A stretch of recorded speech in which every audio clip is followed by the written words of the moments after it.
All right, I'm home, and let's dive right into the Independence Day, or whatever the hell Trump tried to market it as, because, of course, like I've been saying all along, this is the Trump show.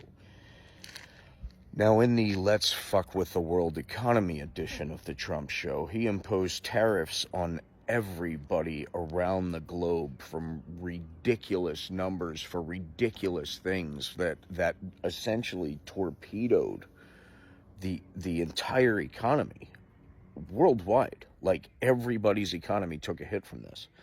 And he's trying to be a tough guy and force him to come to the table and do all the bullshit. But just like everything else, he and the Trump sheep don't understand is every little action, even if it's staged as part of the Trump show as a fear-mongering thing to strike fear into the adversary, who are actually our closest allies, who have stayed by our side and fought on our behalf, shoulder to shoulder, fought and perished and unalived, and they've lost tens of thousands of soldiers from each and every NATO country. And 9/11, that was them, the people who are being shit all over right now. And these same people are not only being shit all over as in not having their backs in conflicts, but also now economically. And because Trump doesn't think of anything having to do with ramifications of his actions, it never hit him that by imposing these tariffs, all of the prices are going to skyrocket all over the world on everything. And once they're up, even if the tariffs fall through, they're not going to come down, because companies are going to be like, we're not playing these games anymore, so we're going to be prepared. So we're all going to have to pay more. Now, the problem with that is the ramifications of those actions is, in the process of us having to pay more, rent is going to go up, electricity and gas is going to go up, because guess what? You know where we get 60% of our crude oil from? And always have, is Canada. Now, here's what people don't realize, is when you're processing a certain type of oil, a certain thickness, a certain whatever, you actually have to custom build the manufacturing facility, the processing facility around that weight of oil, that thickness. You have to custom do it. So you can't just like, okay, we're no longer getting Canadian oil, this Mexican oil may be better, because it's a totally different oil. It's different chemical compounds in it and everything else, which means it has to be processed differently.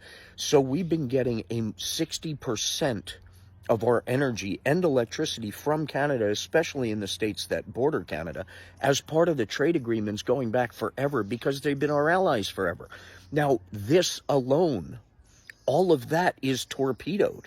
Right now, there are canceled contracts, and people are literally about to lose electricity because of Trump's bullshit. And the people that are losing it are some red states that are still backing him and defending him, as they're about to lose their heat and their cold and their veterans benefits and their Social Security benefits and all of the things that they're not paying fucking attention to, because they're believing the podium speeches from Donald Jackass Trump and his merry band of freaking And then it brings us directly into the other part of the dramatic storyline of the Trump show. You know, the one with his wife, Elania? Well, let's go down a little bit of that storyline. So Elania Muskrat came to the table in that big circle of these billionaire business brilliant people. Remember the round table?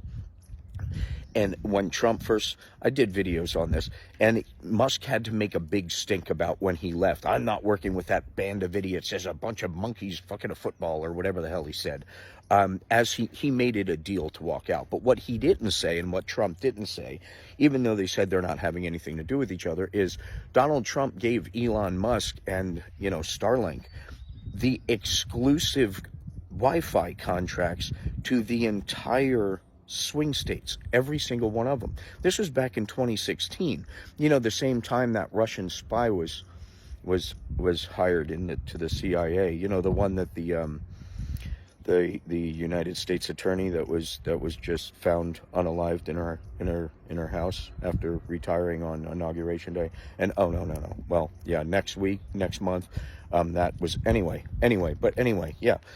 all of that stuff that leads directly to one conclusion. We got to start paying attention, because that conclusion is actually where we are.